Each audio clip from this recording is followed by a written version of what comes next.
Good morning. Good morning everyone. Magandang araw sa bawat isa. Purihin ang Panginoon. And welcome to our online worship service today. And wherever you are, whatever place ang kinaroroonan mo, sa bahay ka man or sa amang lugar ang kinaroroonan mo, wherever you are in the Philippines, whether you are from Luzon, Visayas, or Mindanao, or whatever city you are, or you are in any country in the world, na iba-iba ang oras, so whatever your time at this moment, you know, our God is able to do amazing things in our lives. So now, please share this online worship service to your friends, to your family and loved ones, and to your community. Praise God. Now we are in the third week sa ating topic sa buwang ito, Forgive and Forgiven. And today, join me in our topic, when forgiveness is hard. When forgiveness is hard. Ating tunghayan o basahin ang ating Biblia mula sa Matthew chapter 18, verse 21 and 22. Matthew 18, 21 and 22. Okay. Then came Peter to him and said, Lord, how often shall my brother sin against me, and I forgive him? Till 7 times?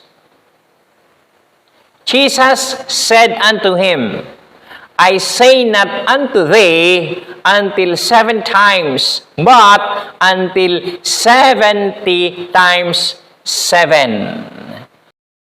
Pinagpala po ng Panginoon ang pagkabasa ng kanyang mga salita. Hallelujah. Kung maghahanap tayo ng isang tao or person in the New Testament na masasabi nating siya'y makatao, it is more likely to be si Peter o si Simon Peter yon. Siya ay kilala, o si Simon Pedro, siya ay kilala sa pangalang Simon Bar Jonah.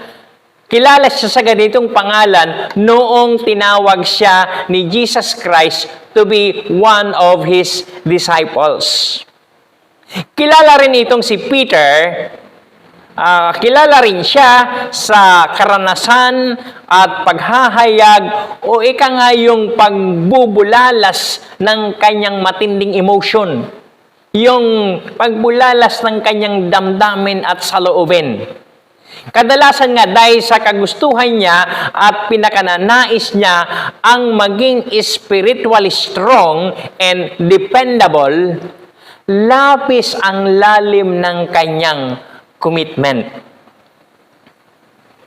Dahil sa labis ang lalim ng kanyang commitment at andun yung talagang matindi ang pagbulalas ng kanyang emotion, kaya dahil doon na ipapakita niya ang kanyang kahinaan kumpara doon sa mga kasama niyang ibang disciples. Kasi yung ibang mga disciples ay hindi masyadong masalita, but itong si Peter ay masyadong notable or nakapansin-pansin. Tulad ng nung ang ating Panginoong Hesukristo ay huhulihin talagang humugot siya ng tabak at tinaga yung tenga ng isang kawal. Pagkatapos, nung nakita si Jesus Christ na habang nandoon sila sa laot, ay talaga namang humakbang kagad siya, bumaba siya doon sa bangka at naglakad sa tubig. So, andun yung talagang matindi yung yung kanyang emotion sa mga bagay na nasa paligid niya. And then, nung ibinalita ni Maria Magdalena na ang ating Panginoong Hesukristo ay wala doon sa libingan, ay kaagad siyang tumakbo. At nauna siya doon sa isang ng disciple ng Panginoon. Kaya lang, nung nandun siya on the way, ay bumagal siya at naunahan pa siya ni Juan para pumasok doon sa libingan. Okay, so, ganun, mga halimbawa na kung paanong naibubulalas kaagad ni Pedro ang kanyang emotion or kanyang damdamin. Okay, maging tulad dito sa ating passage ngayon, the parable of Jesus related in the text ay sanhi ng isa sa mga emotions ni Peter. Yung tinanong niya ang Panginoong Hesus. Hindi natin alam ang detalye sa likod ng tanong ni Peter. Pero mukhang seryoso ang problema dito ni Peter. At higit ito sa mga ibang disagreement with the other disciples kung meron man. Pwede itong dahil sa pangangaral ng ating Panginoong Hesukristo doon sa bundok na lumagos ang mensahe sa kanyang puso ang patungkol sa forgiving, loving, and praying for one's enemies. Na naging dahilan na nahihirapan siyang labanan sa kanyang conscience. Dahil ang mga guro ng Hudyo ay may nilatag na guidelines sa sitwasyon ng pagpapatawad. Ayon nga sa mga guro o sa mga rabbi, guro ng Hudyo, ayon sa kanila, sapat na ang 3 beses patawarin ang isang tao pag nagkakasala. Alam nyo, kaya pwedeng tawagin natin yung sa atin na kamulatan, 1, yan, 2, 3, ayan, 3. Binibilangan kagad natin pagsaway o kaya pagpapatawad o anumang bagay na nakasanayan na parang binibilangan natin ng 3. Kaya pwede nating tawagin ito ng Hudyomatic. Katulad sa pagpapatawad ay merong, sabi nga niyan, sa una ay patatawarin.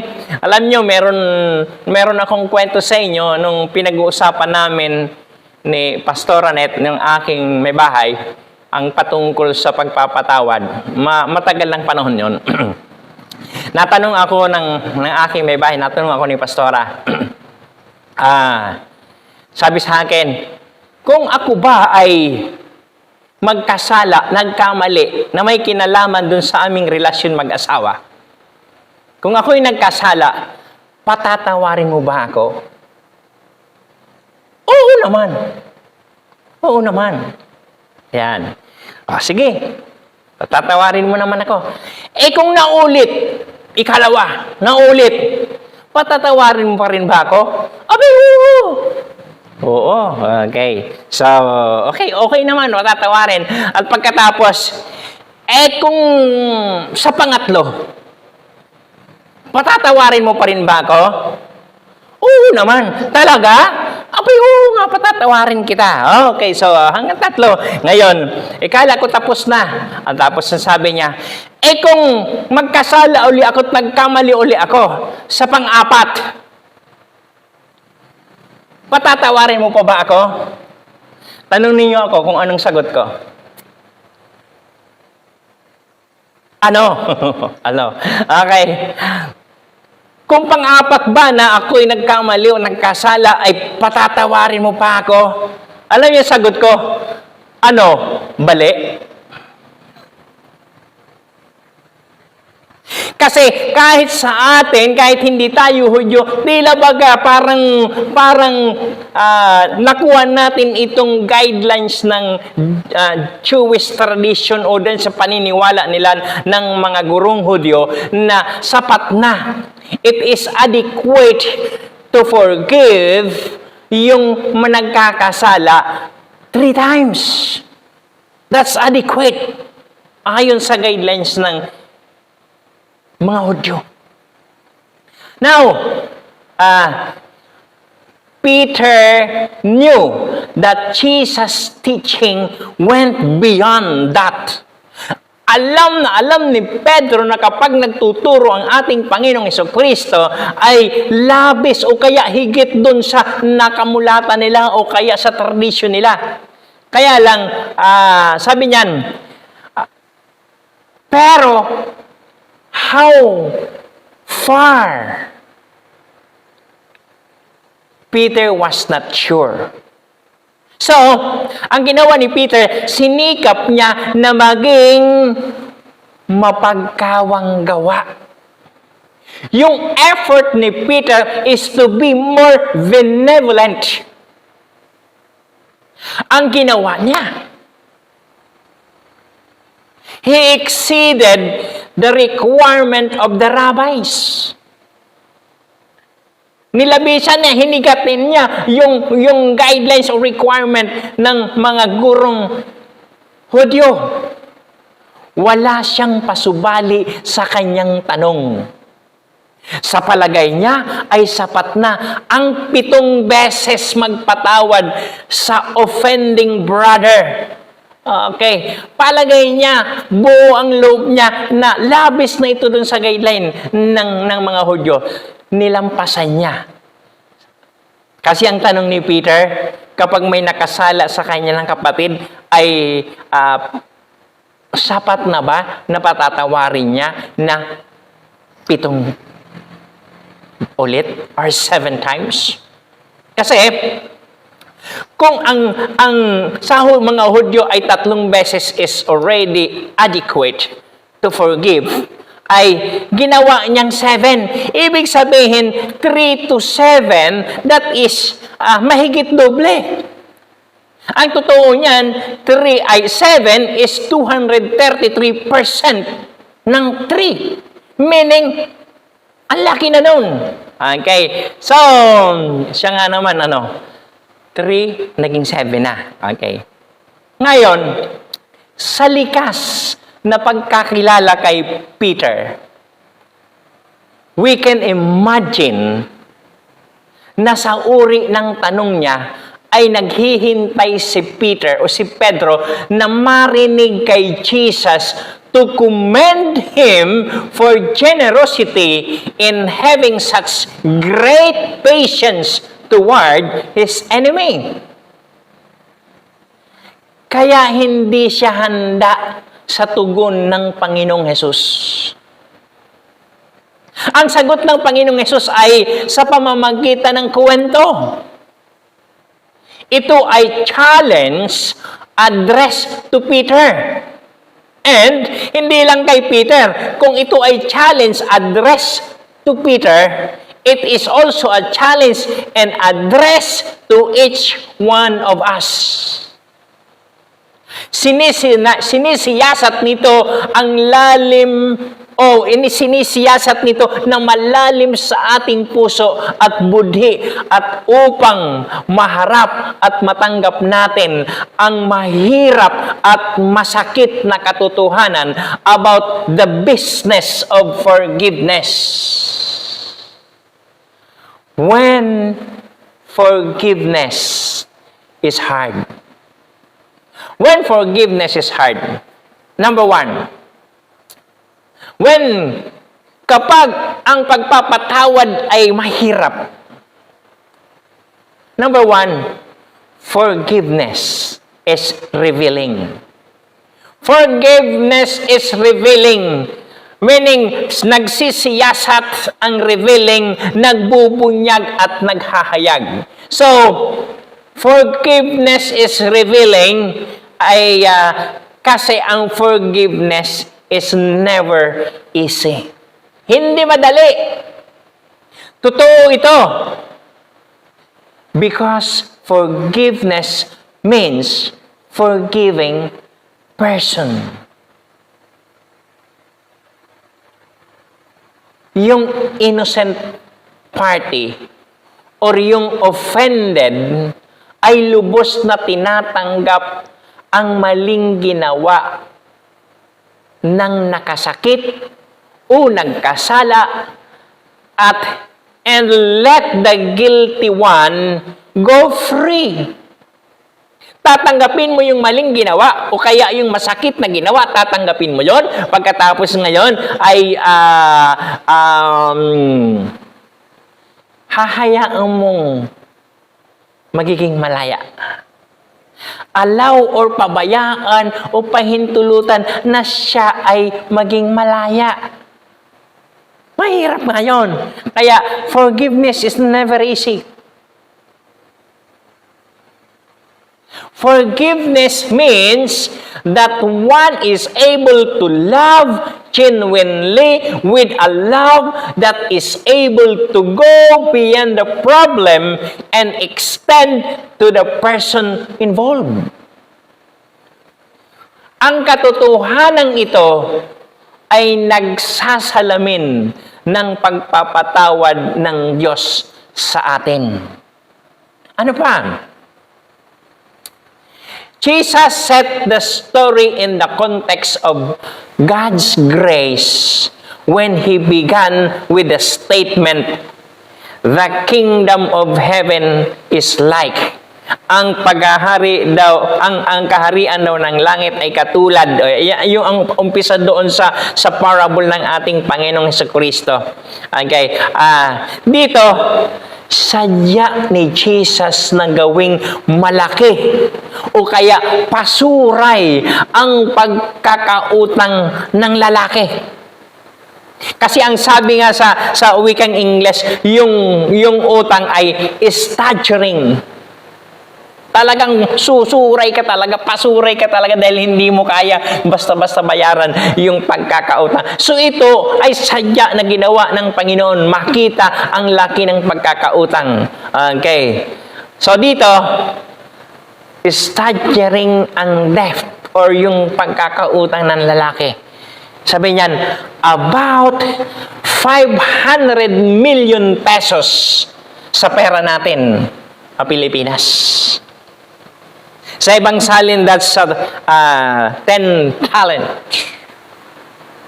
Okay, so yun ay nagkakahalaga about 500 million pesos sa pera natin.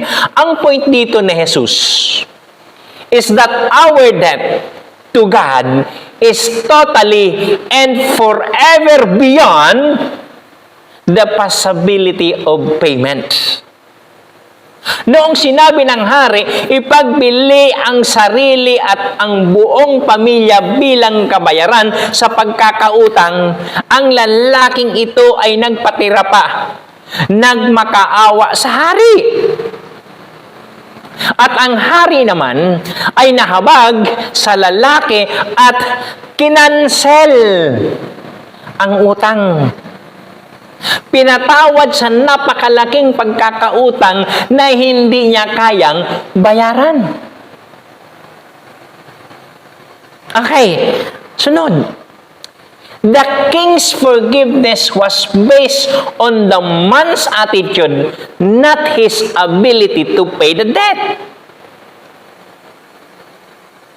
Pinalaya ng hari ang lalaki sa pagkakautang. Krenos off yung libro ng utang. Forfeited na ang 500 million pesos na dapat bayaran. Inilalarawan dito ni Jesus ang lawak o ang laki ng pagpapatawad ng Diyos sa atin. Gusto kasi ng Panginoong Jesus na itatak doon sa isip, itatak sa isip ni Pedro or ni Peter that when we stand before God, there is no way we can pay our debt. Therefore, God's forgiveness reveals not only His immeasurable grace, but our total hopelessness without it. Hindi lang ipinahayag dito sa pagpapatawad ng Diyos ay hindi lang pinahayag na yung hindi masukat na grasya o biyaya ng Diyos, kundi inahayag din dito yung total, sabi ko nga, total hopelessness kapag walang pagpapatawad.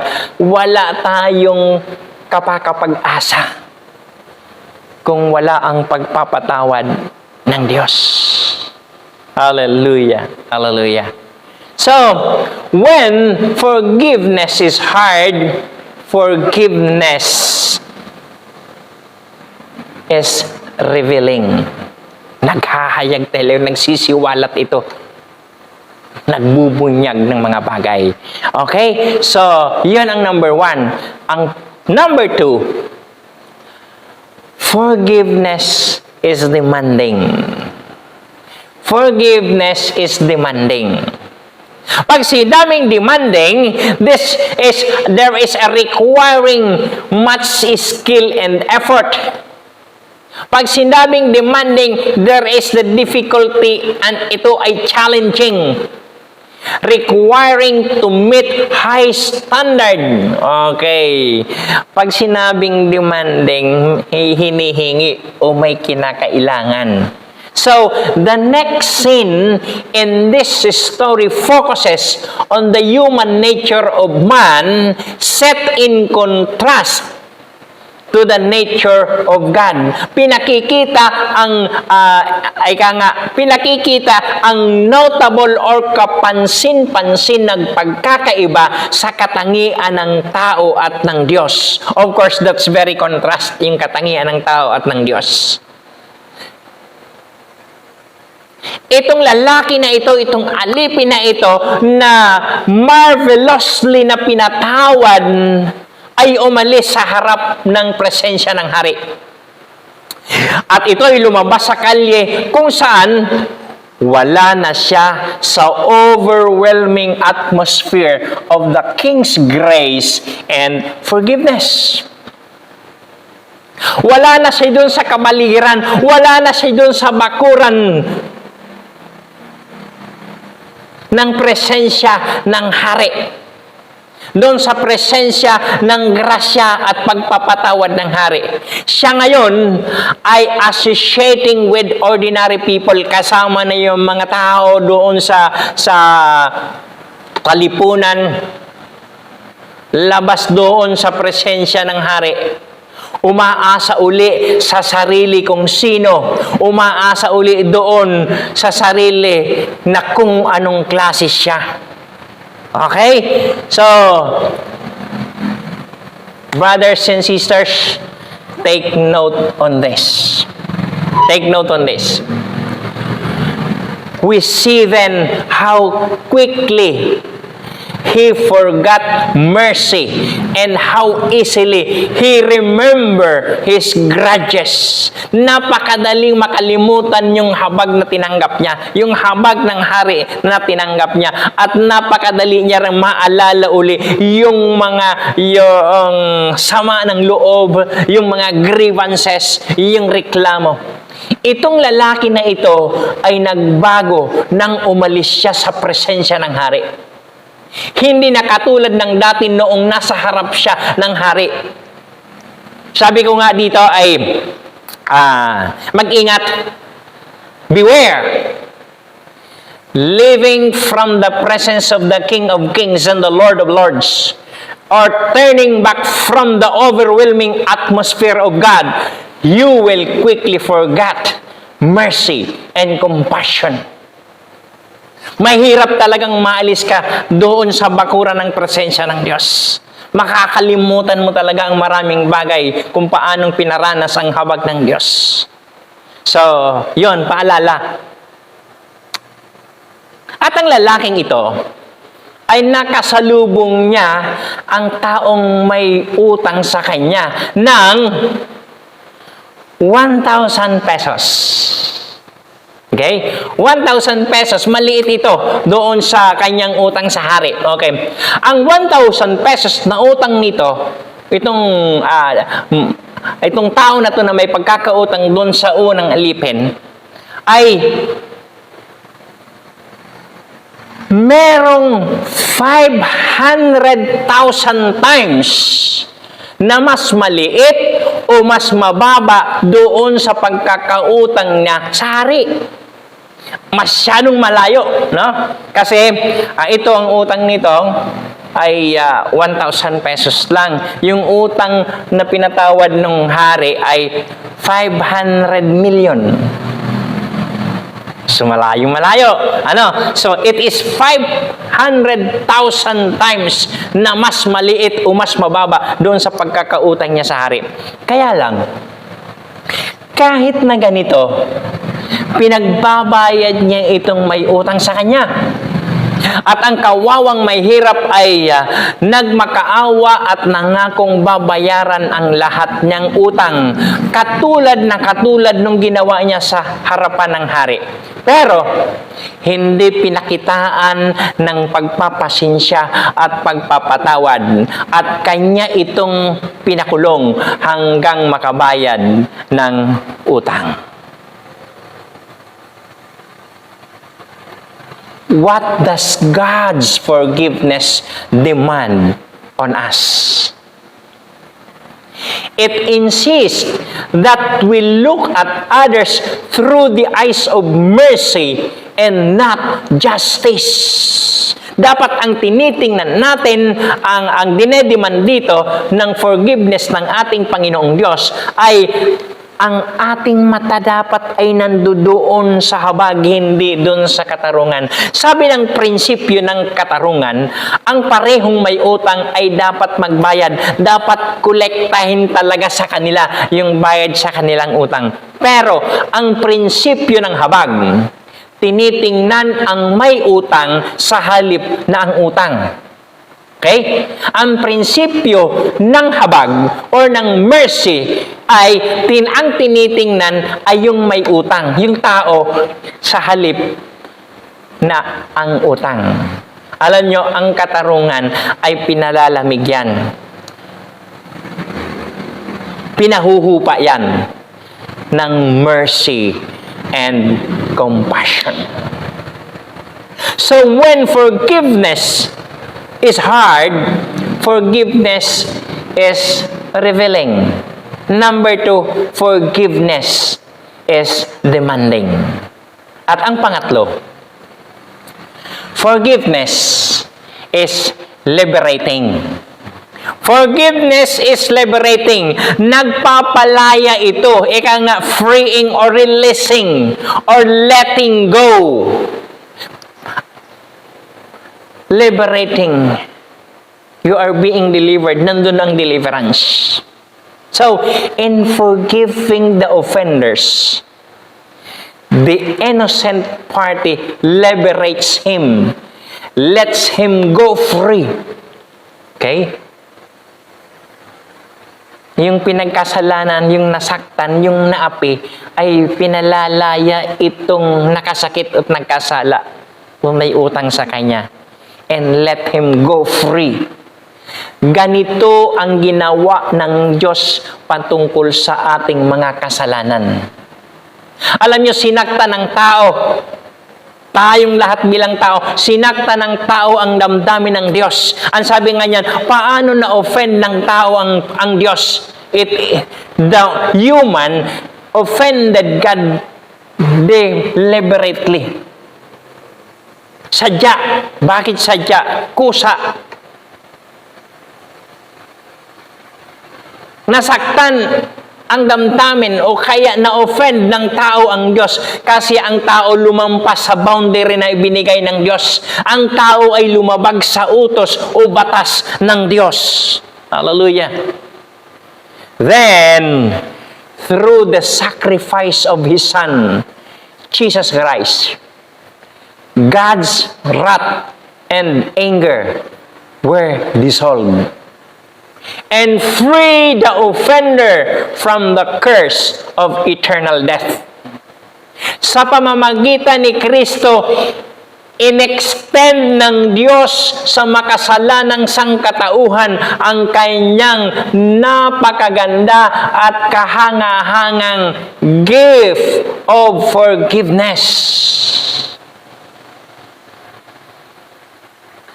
But what happens when we have difficulty forgiving one who has hurt or wronged us? You know, when we refuse to forgive someone or when we limit our forgiveness, ay ginagawa natin ang nakakatakot o masamang impluwensya na manatili ang offending party sa kanyang pagkakautang. Kasi maaari kang maging sadistang nasisiyahan ang damdamin kasi nakakayanan mong mapanatili ang taong iyon under a dark cloud of guilt. Ano pa? Pag ginawa natin, we refuse to forgive. O nilimitahan natin yon. Pag ginawa natin ito, we are exposing ourselves sa malubhang spiritual condition. Katulad ito ng radiation. Pwede nga nating tawagin na spiritual radiation. Tulad ito ng radiation. Anong radiation? Ito yung nag-emerge o kaya nagtatransmit ng energy from somewhere else. Kaya ito'y tulad ng radiation na sisira sa iyong kapayapaan. Ang hindi pagpapatawad na expose ka doon sa malubhang spiritual condition ay nagsisira ito ng iyong kapayapaan, nagsisira ito ng iyong kagalakan at maging ang iyong kaligayahan. At sa huli, magiging mapagpintas, magiging negatibong tao. Pero ang sinasabi na siya ay Kristiyano daw. Mapagpintas na, mapagnira na, negatibo na. Pero sasabihin, Christian daw. Pwede rin kasing magkaroon ng tinatawag na physiological repercussion. Ano ba itong physiological repercussion or epekto? Ang physiology kasi is study of body movement. Kaya kung hindi ka nagpapatawad or nilimitahan mo ang pagpapatawad, pwedeng magkaroon ng epekto sa katawan mo. Nagkakaroon ng effect na maging physically or mentally ill. Ang hindi pagpapatawad at hindi ka makalaya doon sa hindi mo pagpapatawad ay pwedeng magkaroon ng epekto sa iyong physical body. Even in your mental. Pwede kang magkaroon ng physically or maging mentally ill ka. Ayan. So ano pa? Ano pa? Bakit kapag ang forgiveness is hard, ay ang forgiveness is liberating? Okay. Sa ikatlong bahagi dito sa huli. What does it mean when we do forgive someone who wrong us and by doing so, set that person free? Ano naman ang ibig sabihin kapag ikaw ay nagpatawad doon sa tao, pinatawad mo ang tao na gumawa sa iyo ng masama o ng mali, at pagkatapos pag ginawa mo ito ay pinalalaya mo siya. Okay? You allow them to go free. true forgiveness o yung genuine forgiveness ay mararanasan lamang sa relationship na tinatawag na reconciliation or pagkakaisa. You know, when God forgives us, His forgiveness brings about amazing and unchangeable, wonderful relationship. Ang pagpapatawad ng Diyos ay nagbumunga ng kamanghang-mangha, matatag at kahanga-hangang relationship. Purihin ang Diyos. We are reconciled to God. And we begin to enjoy a fellowship with Him that the world cannot or can never know nor take away. Ito yung masaya na enjoy natin fellowship with the Lord that the world can never know nor take away. Dahil dito, kapag ang true forgiveness ay naipahayag, the true forgiveness ay manifested, reconciliation take place. Hallelujah. Hallelujah. Thank you, Lord. And now, for our conclusion. So when forgiveness is hard, forgiveness is revealing. When forgiveness is hard, forgiveness is demanding. When forgiveness is hard, forgiveness is liberating. And the bottom line of the story Jesus told is that God expects us to manifest the same spirit of forgiveness toward others. Same doon sa kanyang ipinakita at ipinadama sa atin. The genuine forgiveness that we extend to the one who offended us is, in reality, God's forgiveness extend through us. Kaya, tama ang sinabi ng isang makata at manunula. Ang sabi niya, to err is human, to forgive, divine. To err is human, to forgive, divine.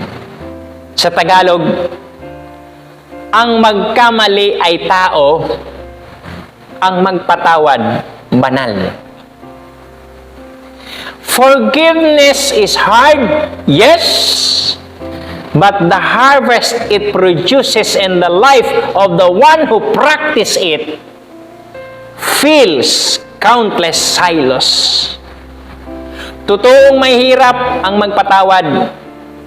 Opo, totoong mahirap yan. Pero, ang bunga na dulot sa buhay na gumagawa nito ay nagpupuno ng hindi mabilang na mga kamalig ng pagpapala. Hallelujah! Hallelujah!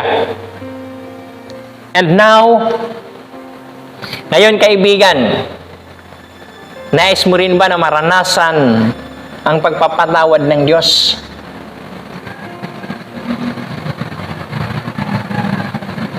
Maranasan na makalaya, maranasan ng pagpapala, lumapit ka kay Jesus, maniwala ka sa kanyang pagmamahal. Namatay siya sa krus para sa iyo, nabuhay naman muli mula sa mga patay para sa iyong tagumpay. Pagsisihan mo ang iyong mga kasalanan at humingi ng kapatawaran. At tanggapin mo si Jesus as your Lord and Savior of your life. Mararanasan mo ang pagbabago sa iyong buhay. and your life will never be the same again. So at this point, I want you to close your eyes and pray this prayer of acceptance with me. Okay? Nice mong tanggapin si Jesus as your Lord and Savior. Pikit mo yung mata, sumunod ka sa panalangin ng pagtanggap na ito. Hallelujah. Hallelujah. Hallelujah. Panginoong Jesus, nagkasala po ako. At sa oras na ito, humihingi ng kapatawaran mula sa iyo. Kinikilala ko po na namatay ka sa krus para sa akin dahil sa dakila mong pagmamahal. Na namatay kang muli, nabuhay ka mang muli para sa aking pagtatagumpay. Kaya po ngayon pumasok ka sa aking puso. Tinatanggap kita bilang aking Panginoon at tagapagligtas ng aking buhay. Pagharian mo po ako ngayon. Maraming salamat po, Panginoong Jesus. Amen. Amen. Kaibigan, kung ito ay bukal sa kalooban mo, tinanggap mo si Jesus bilang Panginoon mo at tagapagligtas, congratulations. Na kahit ang buong kalangitan ay nagbubunyi dahil sa isang nagbalik loob sa buhay ng Diyos. Binabati kita, kapatid. Hallelujah. Hallelujah. Patuloy po tayong manalangin. Purihin ang Panginoon. Dakila ka aming amang Diyos sa langit. Mapagmahal at mapagpatawad. Pinawi mo ang hadlang sa aming paglapit sa iyo. Dakila ka, O Diyos. Hallelujah. Hallelujah.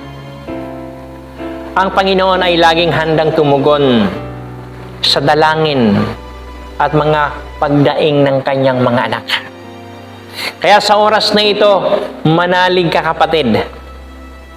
Nais niya na tayo ay pagpalain. Nais niya tayo ay palayain. Nais ng ating Panginoon na tayo ay pagalingin at pasaganahin. Kaya kapatid, sa oras na ito, magpatawad ka. Patawarin mo, kapatid, ang nagkasakit, ang nakasakit sa iyo. Patawarin mo, kapatid, ang nagkasala sa iyo. At patatawarin ka ng Diyos. Sa oras na ito ay gumagawa ang Panginoong Diyos. Dumadaloy ngayon ang kagalingan mula sa Panginoon. Hallelujah. Pinadadaloy ng Panginoon ang kagalingan mula sa Kanya. Kaya tanggapin mo ang kagalingan ng iyong sakit at karamdaman sa pangalan ni Jesus. Angkinin mo ang kagalingan mo. Angkinin mo ang kagalingan mo mula sa Panginoon. Utusan mo yung sakit na yan sa katawan mo na umalis. Utusan mo ang sakit na yan na umalis sa katawan mo. Palayasin mo anuman ang karamdaman na yan sa pangalan ni Jesus. Sa pangalan ni Jesus. Hallelujah. May pinagagaling ngayon ang Panginoon. Hallelujah. Hallelujah. Migraine o sakit sa ulo, masakit ang ulo. Ngayong oras na ito, may pinagagaling ang Panginoon ng migraine. Kaya ikaw, kapatid, kung ikaw ito, kung itang taong ito, tanggapin mo, angkinin mo ang kagalingan na pinagkakalog ng Panginoon sa oras na ito. Hallelujah! Hallelujah! O, purihin ka, Panginoon. Hallelujah! Hallelujah! Meron din pinagagaling ang Panginoon sa oras na ito. Kung ikaw, itong tao na to, may pinagagaling ang Panginoon sa kanyang rheuma arthritis or gout. May pinagagaling ang Panginoon sa oras na ito. Kung ikaw ito, kapatid, ang kinin mo ang pagpapagaling ng Panginoon sa oras na ito. Ang kinin mo ang kagalingan. Receive the healing. Receive your healing. Receive your healing in the name of Jesus. In the name of Jesus. In the name of Jesus. Hallelujah. Hallelujah. Hallelujah. Meron dito ang prayer ay kaligtasan ng family at mahal sa buhay. Have faith in Jesus. Have faith in Jesus. Pray and claim it in the name of Jesus. In the name of Jesus. Claim it. Pray for it.